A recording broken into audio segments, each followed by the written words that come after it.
All right, stand by. 10 seconds to Camera, go. check. Ready, camera. And cue talent. 2, 1. Roll for record. Can Jeb fix it? I'm John Phillips, and this is The Rundown. Jeb Bush is rebooting his campaign again, and this time it just might work. Nah, just kidding. He's toast. But he isn't giving up yet. After all, he has a lot of other people's money to still spend. The new Jeb slogan is Jeb can fix it, which has in fact made a splash online, mostly because people like Steven Cruiser and I have been mocking it. Jeb is also saying that he's getting a lot of advice, and he's not taking any of it. For example, he's been told to take off his glasses, change his ties, and be angrier, or hide your inner wonk. But he rejects all of that, saying, I've learned two important things from my time serving the people of Florida. One, I can't be someone I'm not. And two, getting things done isn't about yelling into a camera or regurgitating sound bites free of substance, end quote. So he's basically saying he's a terrible candidate who can't make a good argument to save his life, and he's not going to change. And let's not forget, this is the fifth significant reboot, reset, shakeup, or shift in direction the Jeb campaign has tried. So it's the fifth time the charm. What changes can Jeb make to pull his campaign out of the fire, or is he toast, as Nate Silver says, and he should just pack up? To explore this question and much, much more, we turn to PJTV contributor and prolific author Scott Ott from his home studio in Dallas, Texas, and here in Southern California, stand-up comic and PJTV contributor Steven Cruiser. You know, Cruiser, sometimes people leave the world of politics willingly. They know their time is up. If they're in state politics, they're termed out of their position, and they know it's time to move on to other endeavors. Some people are hanging on to the curtains as they're being dragged out of the room. Is that what we're seeing happen to Jeb Bush right now, where it's over and he's the last person to know it?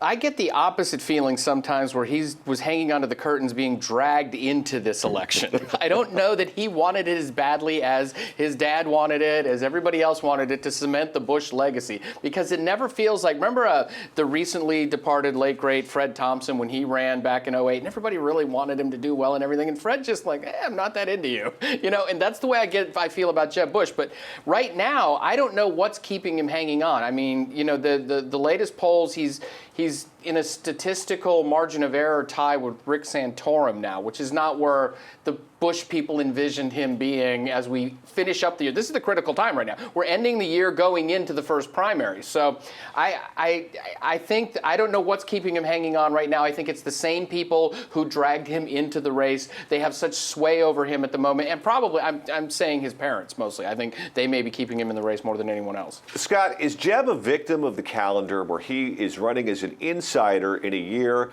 that has been very good so far to outsiders, and he's just caught at the wrong place at the wrong time, or is he just a bad candidate? I think it's a little bit of both. I mean, if you look at it just on paper and you say, okay, well, look at his job experience. Did he do a decent job as governor of Florida? And I think most Republicans, even those who don't support him, would say, yeah, the guy was a pretty good Republican governor. If we could get most of what he accomplished in Florida to happen at the national level, you would think we'd be happy with that. But somehow this guy he has this incredible aura of underwhelm. Whenever he steps up on the stage, your expectations just drop, and then he can't even meet those. He really comes across as some sort of middle management accounting guy from some big corporation.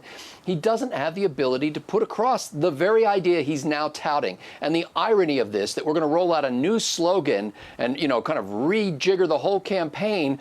And he starts this reconfiguration by saying, by the way, I've got a lot of suggestions on how I could be a better candidate. I'm not taking any of the suggestions. I am who I am. Here I am at 7%. How long does he have to fix it before his benefactors start jumping ship? I think we're, with the latest Quinnipiac poll that's got him at 4%, I think he's got a week or two at this point now. I don't think that they're at all. They've been skittish for weeks on end, and he's just keeps falling. He hasn't leveled out for weeks. It's worse every week right now. And I can't see that. He's a penny stock now. Yeah, he's a penny stock right now, and they're all going to start, and they're all going to be investing heavily in Rubio Corp soon. Here's the dynamic, though, that's different about Jeb than the other candidates. He has a ton of endorsements. He has a ton of money. He has a brand name. And Scott, this deck has been shuffled any number of times since the campaign has started. Last time around, we saw the deck get shuffled a bunch of times as well. If the deck gets shuffled 3, 4 times down the road, he has the money to theoretically compete at a very high level here. So is his calculus to just hang on as long as you possibly can, take all these body blows that are being thrown at him right now, and just hope that everyone else self-destructs and he's the last man standing?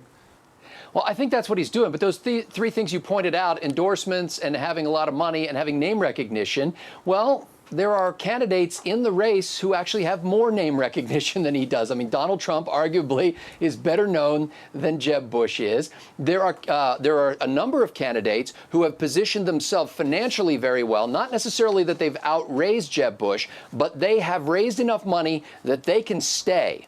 They can stay in it no matter what happens. And so they can they're in it for the long haul. And so his hope of knocking some of those people out is gone. And then the endorsements, well, one of the things that both you and I know about endorsements, and me having run for local office, is endorsements often come not because somebody's enthusiastic about your candidacy, but because you have helped them in the past, and they are obligated to help you now. Or they think you can win, and they're just putting their money on the winning horse. Now, here's something that I think is going to happen. When we wake up one morning and we go out to the driveway and we get the newspaper and the headline is Jeb drops out, who are Jeb supporters going to jump to? Is it going to be Rubio?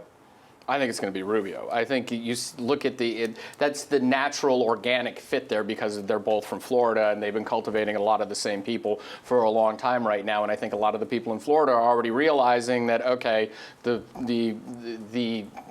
mentee is now not the mentor anyway, but he's surpassed the mentor. And I think that's where all that money is going to go soon. And I don't know, the thing that we all need to remember about Jeb Bush, there are two critical things right now. Is one, we're in this position because he wasn't a good candidate in the first place, because he didn't win the first gubernatorial election he was supposed to win. Then this would be a moot point. He would have run for president a long time ago.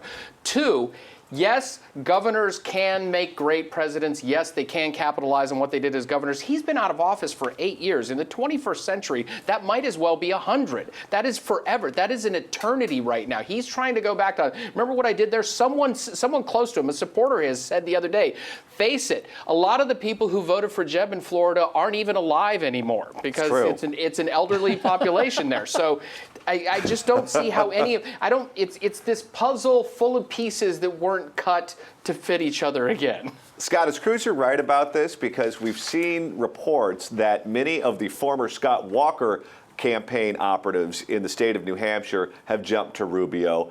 Do you believe that the same thing is going to happen with Jeb supporters? Yeah, that's the likely shift. And it's not so much because Jeb and Rubio are both on the same page as far as policy approach goes. But like you said earlier, John, it is people who are looking at it and saying, okay, who's the likely winner? Who am I going to bet on? I don't want to bet on a losing horse. It's not that I'm just cravenly ambitious or just I'm some sort of crony capitalist who think I can get something. But if I'm going to put a couple of $1,000s or get all my friends to all put a couple tens of thousands or hundreds of thousands of dollars into this race, I don't want to back the loser. And so, I think that's quite possible that Rubio benefits from that. And I think, Cruiser is right. It's been a lifetime since Bush has been out of office. And when I said if you looked at his resume, you'd think he's pretty good, nobody's looking at his resume. That is no longer the basis upon which we evaluate candidates. And I think, the sooner he gets out, the better it is for the hopes of somebody like Rubio. And it remains to be seen whether the public will remain enamored with Fiorina, with Carson, and with Trump. Now, here's what's interesting. Both of you said the same thing. Both of you said that the money people think that Rubio is the winning horse at this point. He's coming in third right now behind Ben Carson and Donald Trump. Does that mean that the serious players think that Trump and Carson are both going to fizzle out before this convention happens? I think that's part of it. I think a lot of it is also the fact that the establishment, the old guard, has a hard time breaking up with the old ways. I think they have a hard time divorcing themselves from the old model of doing politics. And they're like, gosh, it didn't work with Bush, but maybe it'll work with Marco, and we can just do the same thing and just shift it to another candidate. I think that might have more to do with it than them thinking that Carson or Trump will fizzle out. How about it, Scott? Yeah, and I think it's one of those deals where you look at it and it's like they won't be the nominees. Carson and Trump won't be the nominees because they can't be the nominees. And so, like, in the establishment mind goes, it cannot be that these guys get the Republican nomination, so therefore they won't be. I know what I'm getting both of you for Christmas. Making America Great Again hats. That's going to be required to be in both of your Christmas stockings this year. How about, are they going to have PJs by then? I'll have to do a Make America yes, Great PJ for commemorative Christmas. pens. All right, I'm going to get both of you on the record right now, no wiggle room. If you give me any wiggle room, I'm going to cut you off and demand an answer. When does Jeb Bush drop out? Give me a date. 3 weeks, tops. He doesn't make Iowa? I can't see how he hangs on to. I really can't right now. It's got to be because the big money people didn't make all that money by being stupid, and sooner or later they're just going to go, yeah, bye, don't fix it. All right, Scott, your turn. He's got the money to hang in longer than that. I think he makes Iowa. The delusion is strong with this one. He hangs in there for a while. What about New Hampshire? Is he out after New Hampshire?